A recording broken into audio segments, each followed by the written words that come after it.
Mari kita satu hati dalam doa. Bapa yang baik, terima kasih buat kasih setia, buat kebaikan Tuhan dalam kehidupan kami. Terima kasih buat sepanjang minggu ini Engkau menyertai, memberkati kami, Engkau memberikan perlindungan dalam kehidupan kami.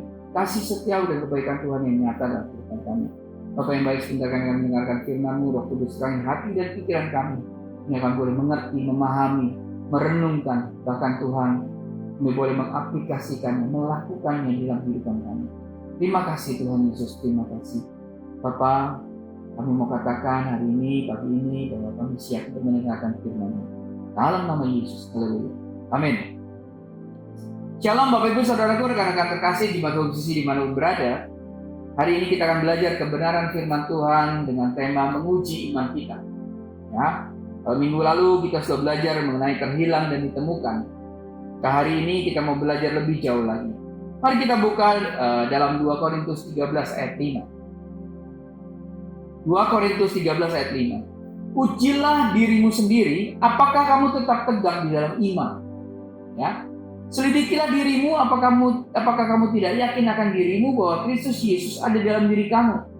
Sebab jika tidak demikian, kamu tidak tahan uji. Nah, Bapak Ibu Saudaraku, rekan-rekan terkasih, jemaat posisi di mana berada, bisakah seseorang benar-benar mengetahui dengan pasti apakah mereka adalah orang-orang yang beriman dan memiliki kehidupan yang kekal? Bisakah kita yakin bahwa Allah telah menyelamatkan kita? Bahwa janji-janji yang Dia berikan kepada kita di dalam Kristus juga berlaku bagi kita secara pribadi? Saya mau katakan jawabannya ya, kita bisa tahu. Dan berita gembiranya adalah Tuhan ingin kita tahu. Katakan amin. Rasul Yohanes menulis kepada gereja abad pertama, mengatakan ia menulis suratnya kepada mereka yang percaya kepada nama Anak Allah.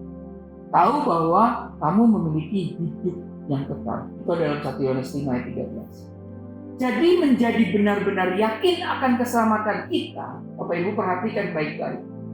Menjadi benar-benar yakin akan keselamatan kita adalah kunci mendasar untuk menemukan, untuk menerima, dan menghidupi identitas kita di dalam Kristus. Katakan, jika kita tidak mengenal Kristus, maka kita tidak memiliki identitas baru di dalam Dia. Jika kita benar-benar mengenal Yesus, mengenal Kristus, maka kita harus berlabuh pada keyakinan akan hal itu. Katakan amin. Iblis akan mencoba strategi apapun terhadap hati orang percaya.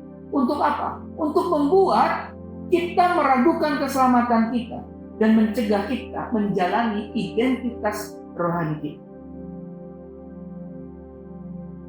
Ya, yuk kita baca dalam Wahyu 12 ayat 10. Wahyu 12 ayat 10. Dan aku mendengar suara yang nyaring di surga berkata, sekarang telah tiba keselamatan dan kuasa dan pemerintahan Allah kita, dan kekuasaan Dia yang diurapinya, karena telah dilemparkan ke bawah pendakwa saudara-saudara kita yang mendakwa mereka siang dan malam di hadapan Allah kita.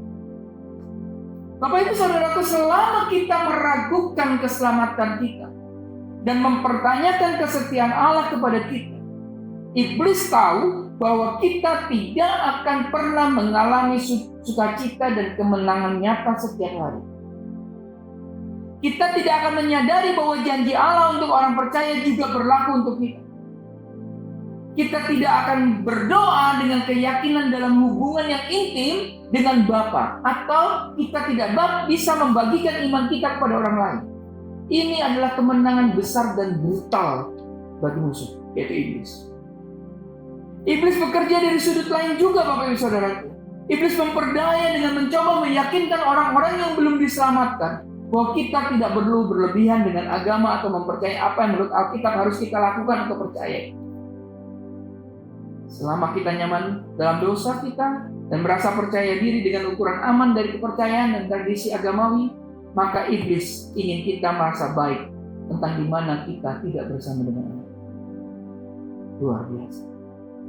Itu yang iblis mau.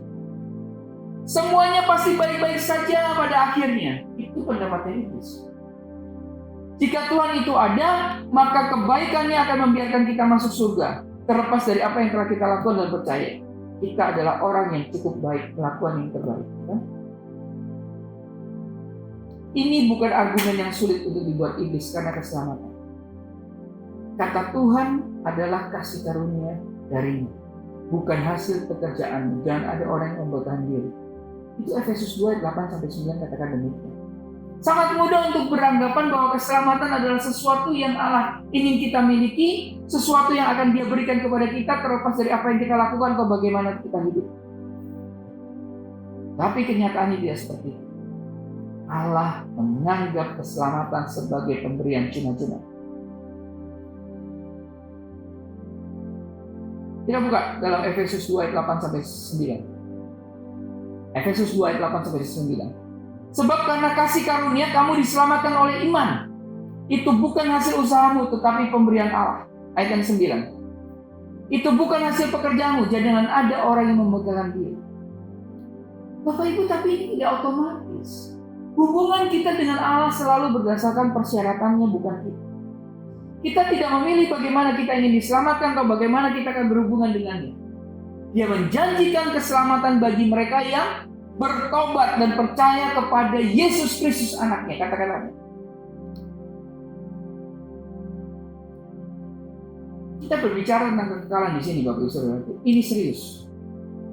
Selamanya terlalu lama bagi kita untuk salah tentang di mana kita berdiri dengan Allah dan tujuan kekal kita. Yesus berulang-kali memberitahu orang-orang yang mengira mereka secara rohani ada di tempat yang baik, bahwa jika mereka mengira keselamatan adalah hak kesulungan atau menaruh semua kepercayaan pada diri mereka sendiri, mereka jauh dari Tuhan dan akan masuk neraka ketika mereka mati.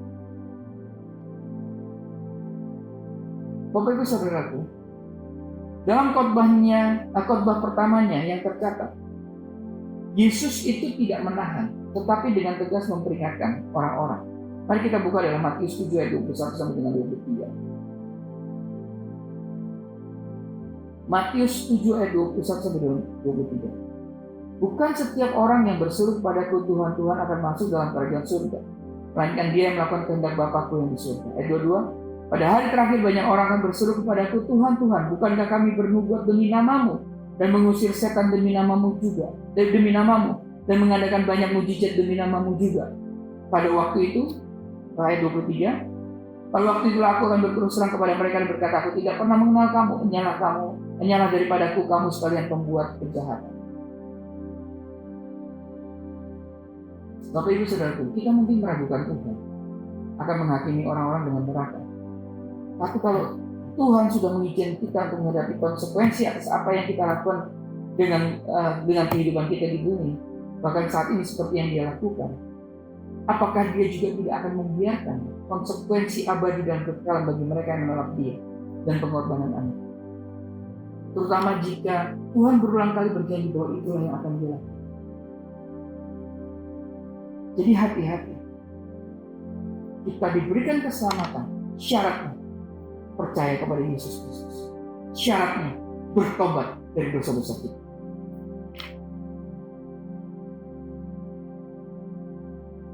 Itu sebabnya Yesus tidak menyia-nyiakan waktunya di bumi, seperti seorang prajurit yang melompat ke atas granat untuk menyelamatkan teman-teman yang dikasihinya.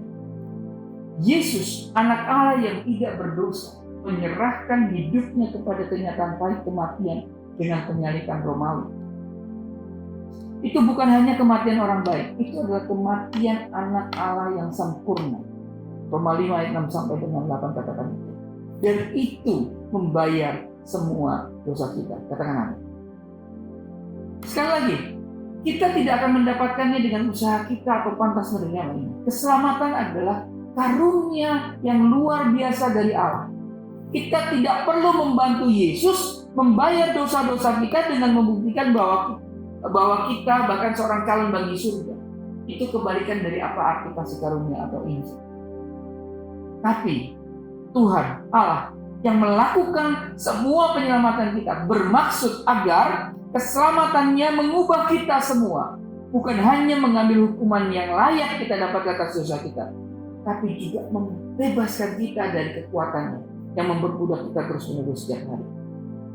Tuhan ingin dunia melihat bahwa di dalam diri kita sejauh apa yang bisa kita lakukan, ya, atau sejauh apa yang bisa dilakukan oleh kasih karunia-Nya Tuhan. Tuhan ingin hidup kita menunjukkan bagaimana Tuhan dapat mengubah orang yang mati secara rohani menjadi orang yang hidup secara rohani. Seorang yang transformasinya tidak dapat dijelaskan dengan cara lain selain kuasa yang mengubah hidup dan keadaan Tuhan. Orang bisa melihat bukti dan kebenaran.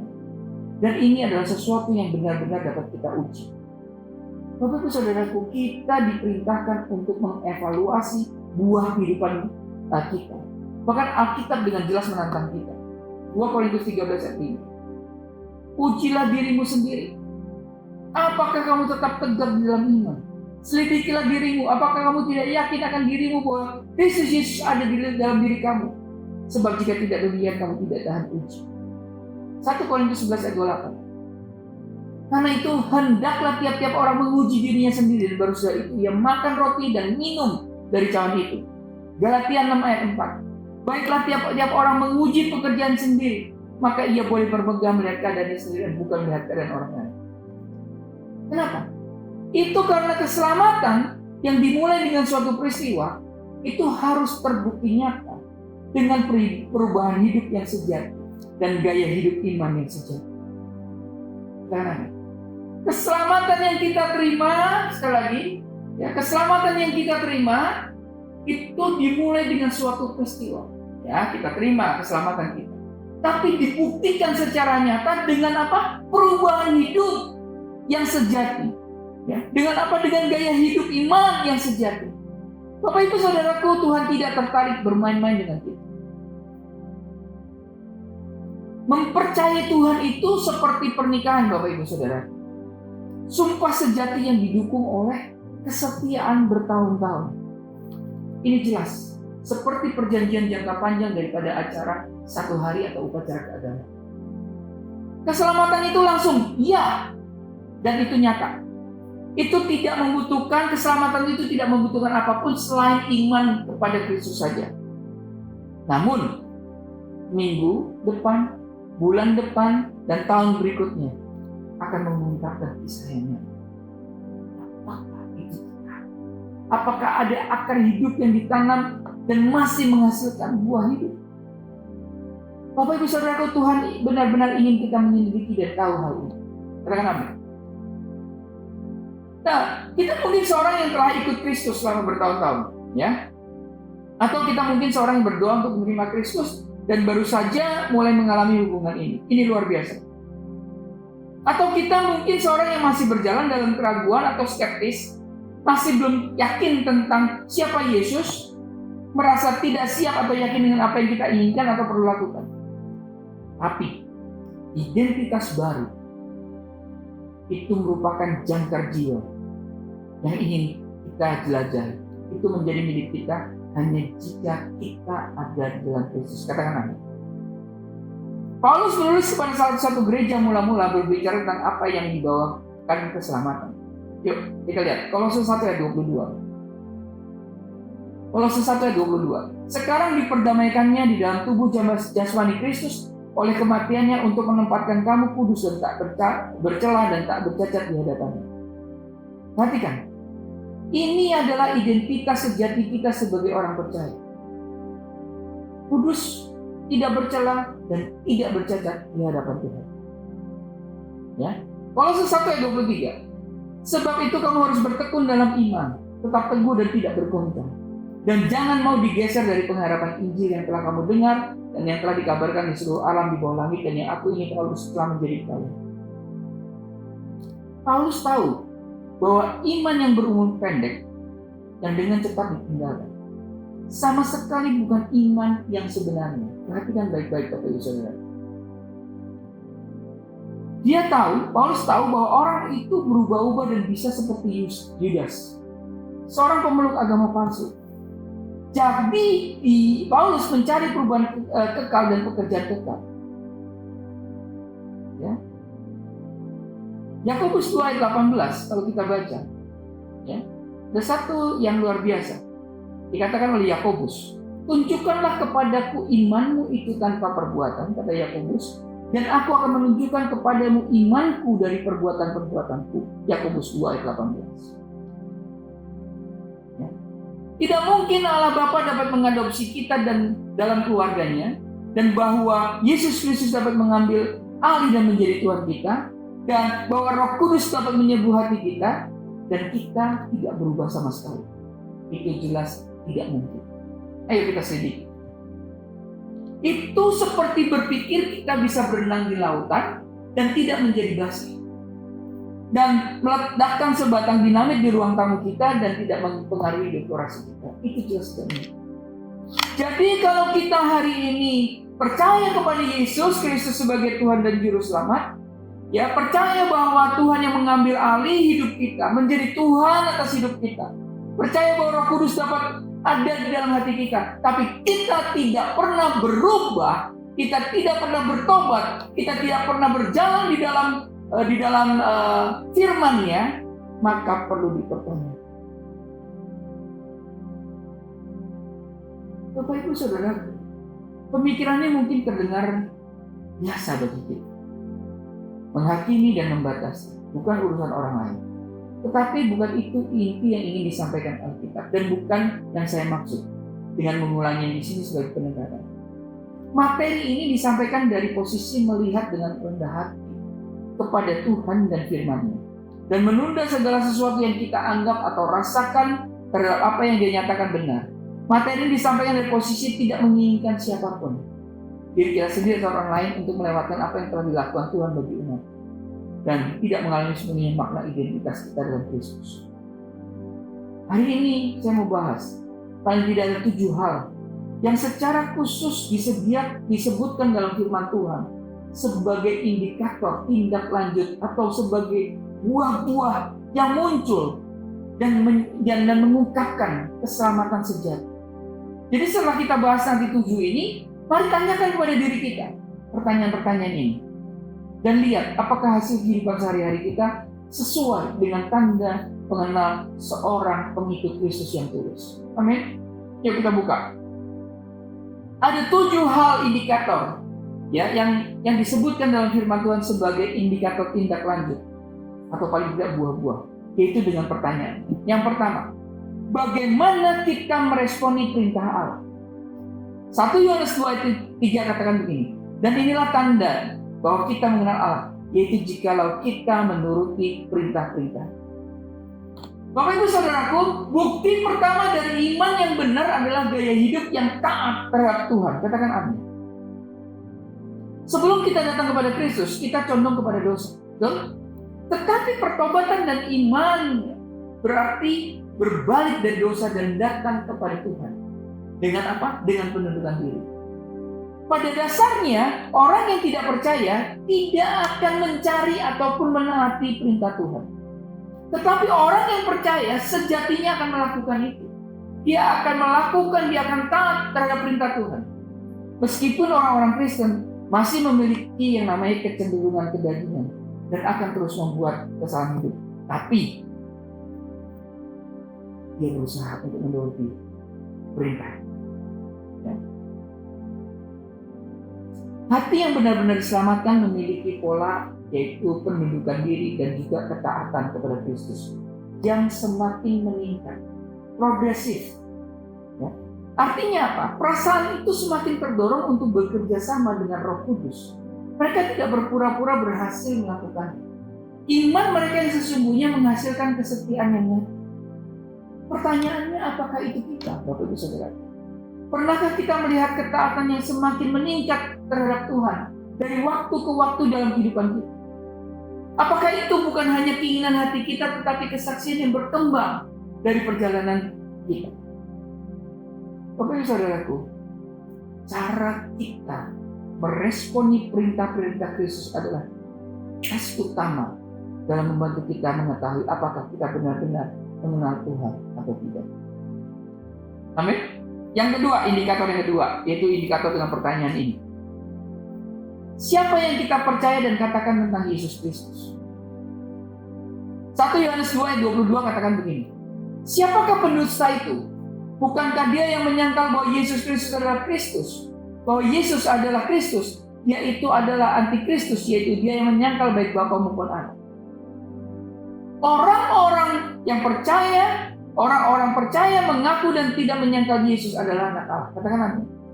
Dia telah mengungkapkannya kepada mereka dan mereka tahu dalam hati mereka itu benar. Penganut agnostik atau pengikut agama lain mungkin mengakui bahwa Yesus adalah teladan yang baik, guru yang baik, nabi yang dihormati, bahkan utusan dari Tuhan. Tapi firman Tuhan mengatakan bahwa Yesus adalah Kristus, anak Allah yang tidak berdosa, Tuhan atas segalanya, Tuhan yang menjadi manusia. Katakan amin.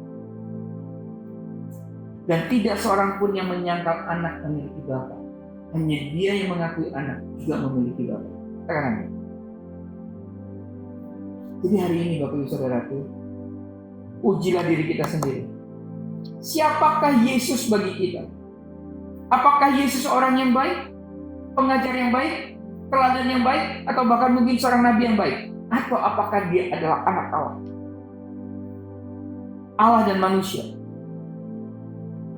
Jika Yesus adalah anak Allah, dia adalah Allah kita, dia adalah Tuhan, itu pertanda keselamatan sejati. Katakan amin. Indikator yang ketiga, bagaimana respon kita terhadap dosa dalam hidup kita?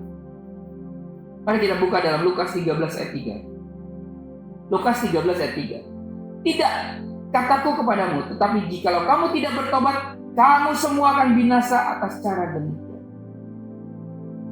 Cara orang percaya dan yang tidak percaya mendekati dosa mereka sangat berbeda, Bapak Ibu Saudaraku. Ya, meskipun setiap kita akan bersalah dalam banyak hal.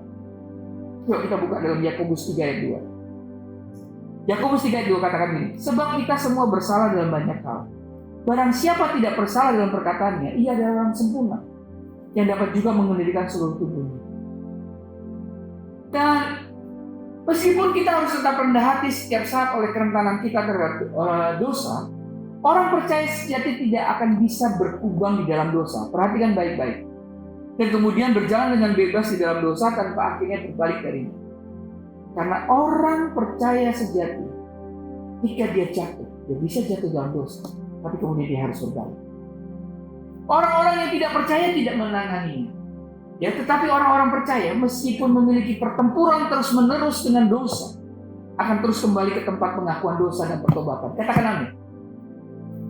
Setelah mereka menemukan diri mereka dalam dosa, mereka bertobat, mereka mengaku. Itu di hadapan Tuhan. Amsal 24 ayat 16 katakan ini, sebab 7 kali orang benar jatuh, namun ia bangun kembali. Tetapi orang fasik akan roboh dalam bencana.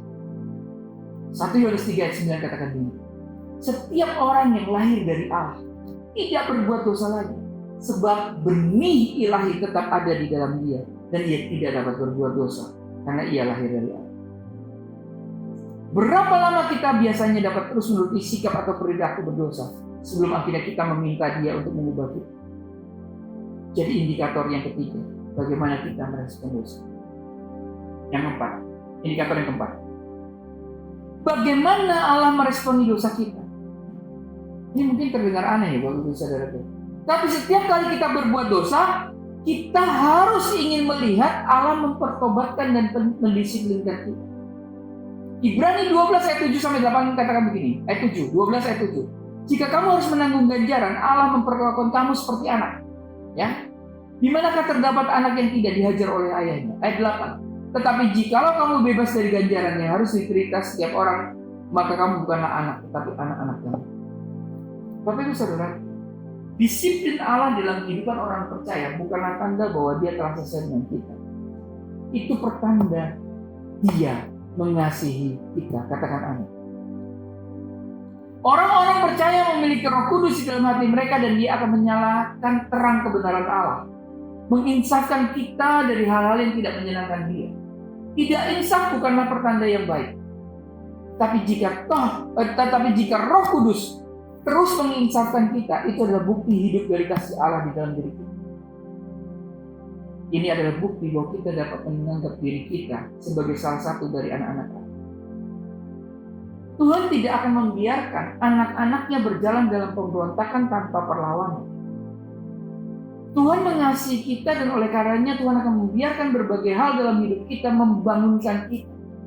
Tembakan peringatan di atas haluan, keadaan merendahkan yang terasa seperti panggilan untuk bangun, keadaan merendahkan yang terasa seperti panggilan untuk bangun tadi, kalau sampai tidak ada pertobatan, maka dia akan memperkuat panasnya. Untuk apa? Menghancurkan hati kita yang keras dan membuat kita kembali kepada Tuhan. Bapak Ibu Saudaraku, seorang papa yang baik di dunia ini, seorang ayah dunia yang baik dan setia untuk mendisiplinkan anak-anaknya ketika mereka keluar dari jalur, saya yakin bukan untuk menyakiti anak-anaknya, tapi untuk membantu mereka. Karena dasarnya si papa ini sangat mengasihi mereka.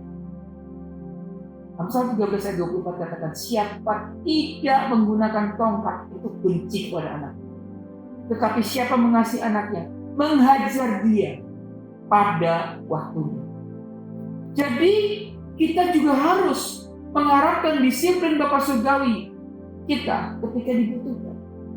Sudahkah kita mengalami disiplin yang jelas dari Bapa dalam hidup kita ketika kita berada dalam dosa? Jadi kita lihat ya, indikator yang keempat ini, bagaimana kita melihat Allah meresponi dosa kita. Indikator yang kelima, bagaimana kita memperlakukan orang percaya lainnya. 1 Yohanes 3 ayat 10 katakan ini, inilah tandanya anak-anak Allah dan anak-anak iblis. Setiap orang yang tidak berbuat kebenaran tidak berasal dari Allah. Demikian juga barang siapa yang tidak mengasihi saudaranya. Bapak Ibu Saudaraku, bagaimana kita memperlakukan orang percaya, terutama kita ketika kita tergoda untuk meragukan keselamatan kita. Catat indikator ini sebagai bukti yang jelas dari hati yang percaya, ya, bahwa Allah adalah kasih, kata Alkitab. Bukan hanya sebagai kata kerja Allah mengasihi, tetapi sebagai kata benda. Kasih adalah siapa Allah. Dan secara alami dalam keselamatan, kasih Allah dicurahkan dalam hati kita melalui Roh Kudus yang telah dikaruniakan kepada kita. Roma 5 ayat 5. Faktanya, Alkitab mengatakan secara ekstrim di dalam 1 Yohanes 3 ayat 15 bahwa setiap orang yang membenci saudaranya adalah seorang pembunuh manusia. Dan kamu tahu bahwa tidak ada seorang pembunuh yang tetap memiliki hidup yang tetap dalam diri. Karena itu, Bapak Ibu Saudaraku, ini adalah tes diagnostik yang baik untuk keselamatan. Apakah kita memiliki kasih yang mendalam dan tulus untuk orang percaya lainnya? Indikator yang keenam adalah apakah hidup kita memberikan bukti bahwa Roh Kudus ada di dalam diri kita. 1 Yohanes 3 ayat 24 katakan begini, dan demikian kita ketahui bahwa Allah ada di dalam kita, yaitu Roh yang telah Ia karuniakan kepada kita. Bapak Ibu Saudaraku, orang percaya sejati dapat diyakinkan tentang hubungan dan kedudukan mereka dengan Bapa karena apa? Karena Roh itu bersaksi bersama-sama dengan roh kita bahwa kita adalah anak-anak Allah. Roma 8 ayat 16 katakan itu. Dan itu belum semuanya. Roh Kudus di dalam kita secara aktif menginsafkan kita akan dosa. Yohanes 16 ayat 8. Dia juga menyingkapkan, Roh Kudus juga menyingkapkan apa yang firman Tuhan katakan ketika kita membacanya. Yohanes 14 ayat 26. Dan menstimulasi, Roh Kudus menstimulasi pembuahan buahnya di dalam hidup kita. Hal-hal seperti kasih, sukacita, damai sejahtera, kesabaran, kebaikan, dan yang lainnya. Jadi yang menjadi pertanyaan adalah dalam indikator yang ke-6 ini adalah, sudahkah kita mengalami bukti-bukti kehadiran Roh Kudus yang ada dalam diri kita? Firman Tuhan katakan dalam Roma 8 ayat 14. Semua orang yang dipimpin Roh Allah adalah anak Allah. Indikator yang ketujuh, apakah kita percaya untuk keselamatan kita? Apa yang kita percaya untuk keselamatan kita? 1 Yohanes 5 ayat 12 katakan begini, barang siapa memiliki anak, ia memiliki hidup. Barang siapa tidak memiliki anak, ia tidak memiliki hidup. Ini begitu sederhana, kata Alkitab, namun sangat sulit dalam kesombongan manusia. Paulus menulis bahwa ia menyerahkan resume rohaninya dan silsilah religius pribadinya dan menerima Yesus sendiri sebagai sumber keselamatan. Dia berkata bahwa dia bergantung bukan pada kebenarannya sendiri karena menaati hukum Taurat, melainkan karena dengan kebenaran, karena kepercayaan kepada Kristus, yaitu kebenaran yang Allah anugerahkan berdasarkan kepercayaan. Apakah kita percaya pada orang lain atau apapun untuk keselamatan kita selain Kristus, Bapak Ibu Saudara? Paulus juga dengan tegas memberikan jemaat di Galatia bahwa jika mereka menaruh iman mereka kepada perbuatan atau kinerja agamawi mereka sendiri, maka mereka tidak mengenal Kristus, ya, dan bukan orang percaya sejati. Apakah kita menganggap gereja kita atau cara kita dibesarkan atau orang lain, atau termasuk diri kita sendiri sebagai dasar iman kita? Atau kita percaya kepada Yesus saja dan apa yang dilakukan di kayu salib sebagai pembayaran penuh bagi keselamatan? Bapak Ibu Saudaraku, rekan-rekan terkasih jemaat komposisi di mana berada, 7 indikator, ya, yang kita pelajari barusan adalah tanda-tanda kehidupan yang sudah diubah. Pikirkan hal ini sebagai tes yang mengungkapkan apakah kita benar sebagai orang yang mempercayai Tuhan untuk mengubah kita menjadi ciptaan baru, atau apakah kita masih berpegang teguh pada sesuatu yang lain dengan harapan keselamatan kita. Tidak satupun dari hal-hal ini, yaitu keselamatan yang datang dengan sendirinya, Bapak Ibu Saudara.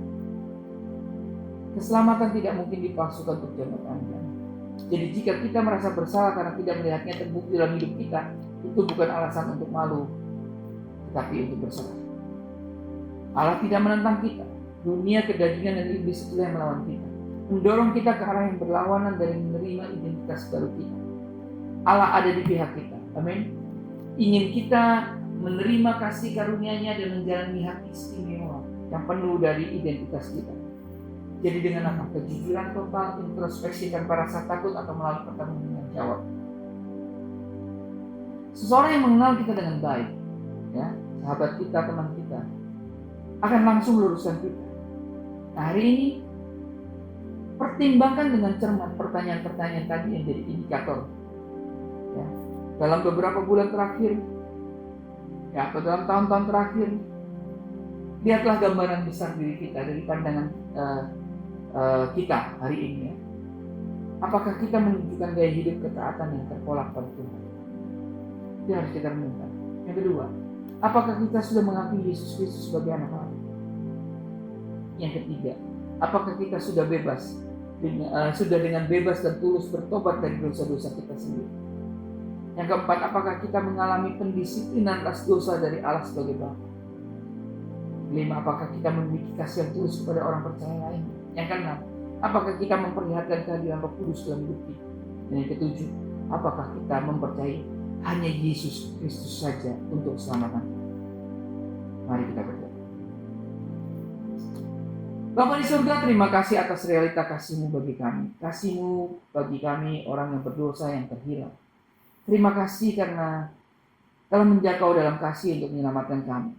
Tuhan, meskipun kami tahu dari firman-Mu bahwa kami dapat beristirahat dalam pengorbanan Kristus bagi kami, tolonglah kami untuk tidak menganggap enteng hal ini. Tolonglah kami untuk tidak puas hanya dengan membiarkan keselamatan-Mu hanya melakukan perbaikan kecil dalam hidup kami, atau bahkan tidak ada perbaikan apapun dalam hidup kami. Biarkan kami hari ini lebih percaya pada Engkau Tuhan, untuk Engkau dalam keselamatan yang kami miliki, karena percaya kepada Kristus itu, membiarkan kami lebih sungguh-sungguh untuk melakukan perbaikan dalam hidup kami. Terima kasih buat 7 indikator itu Tuhan, bahwa kami mau Tuhan menunjukkan gaya hidup ketaatan yang terpola kepadamu saja. Kami mau mengakui Engkau Yesus Kristus sebagai anak Allah. Kami mau dengan bebas dan tulus bertobat dari dosa-dosa kami sendiri. Kami mau mengalami pendisiplinan atas dosa dari Tuhan sebagai Bapa. Kami mau Tuhan memiliki kasih yang tulus kepada orang percaya yang lainnya. Bahkan kami mau memperlihatkan kehadiran Roh Kudus dalam hidup kami. Tuhan, biarlah kami hanya mempercayai Engkau saja, Yesus Kristus, untuk keselamatan kami. Kami minta kepadamu Tuhan untuk sepenuhnya membaharui dan mengubah kami, hanya untuk kemuliaan. Dalam nama Yesus kami berdoa dan mengucap syukur. Amin. Karena itu saudara-saudaraku jemaat Kristus yang dikasihi Tuhan, angkatlah kedua tanganmu dan terimalah berkat. Mari aminkan setiap perkataan berkat yang kita percaya bahwa kita menerimanya. Tuhan memberkati engkau dan melindungi engkau. Tuhan menyertai engkau dengan wajahnya dan memberi engkau kasih karunia. Tuhan menghadapkan wajahnya kepadamu dan memberi engkau damai sejahtera. Kiranya kasih dan penyertaan Bapa di surga dan damai sejahtera dari Tuhan Yesus Kristus serta penghiburan dari Roh Kudus terus menyertai kita sampai Maranatha Tuhan Yesus datang kembali. kita yang sudah menerima berkat Tuhan dan percaya bahwa berkat Tuhan melimpah atas hidup kita yang terima janjinya Tuhan, mari kita sama-sama katakan amin.